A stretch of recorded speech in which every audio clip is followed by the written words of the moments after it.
seemed to us that there was a gap in the data that we collect and that we give publicity to, that makes its appearance in the media, and that gap seemed to be some quality of life issues. When we did the first one in 1990, it was sort of a snapshot. But then when you do two, you can get a moving picture. And now we have 5. And so with that, we have some real longitudinal data, and we can see some real differences emerging. We can see some real evolution in this state.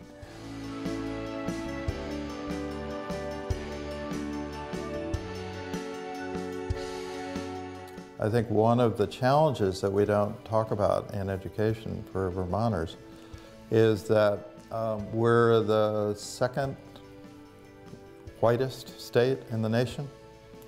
And for kids in the 21st century, that is a handicap.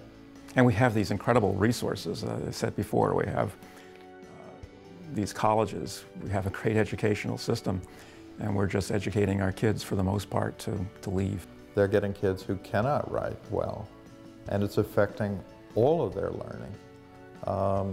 And so it is a significant problem. We're not going to solve it. Hopefully we can make things a little better, and we can help the teachers, and we can help the kids see the importance of writing. We have to put our priority on our educational institutions, including higher education, because it's a knowledge economy that the only way you can have a state of Vermont with no impact is to have a knowledge economy, and that's why the dollars have to be invested first in the educational system. Last fall, pre-K advocates from all across the country came together, and Governor Shumlin was there, cheering the advocates and crediting the Roundtable for the amazing success in his state.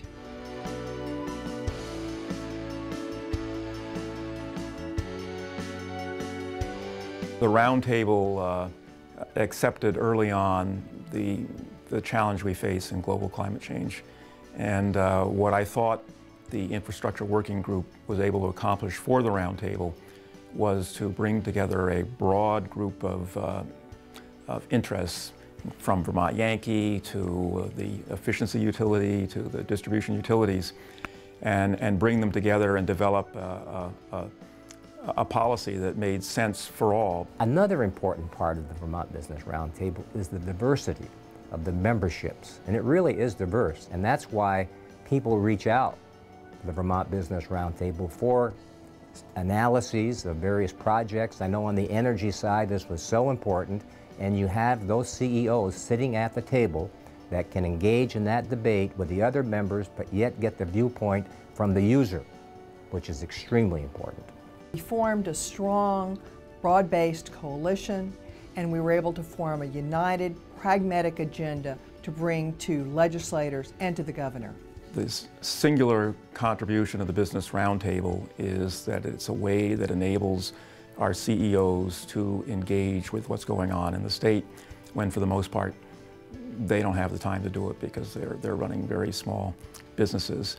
Anybody who can give voice to the necessity for economic development in Vermont is important, and you know, tourism employs thousands and thousands of people. You know, it's a real driver. I think we all know it, is that there's a disconnect between business and our government and institutional leadership, and the Roundtable, I think, has tried to bridge that gap, and I think it has had success at a high level, but there's so much more that needs to be done. The Roundtable has been at the forefront, I think, in identifying those issues that are critical to Vermonters and raising those with the administration, raising those with the legislature, and raising those with Vermonters.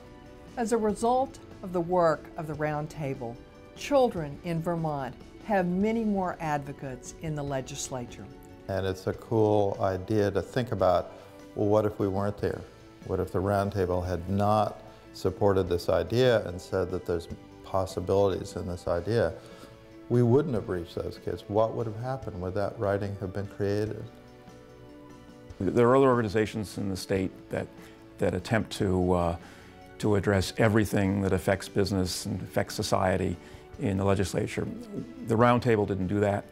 Our focus was to take one or two issues and to do it strategically from a long-term perspective, and I think that that the organization was successful because of its strategic focus.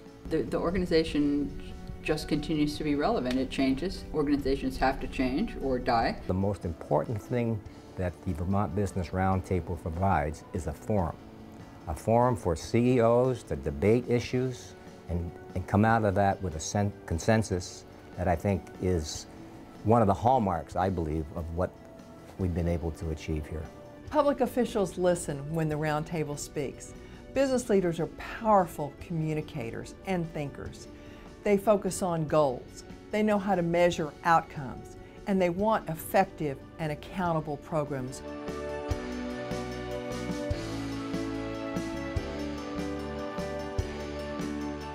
The value, from my perspective, is that what you get is a great finished product.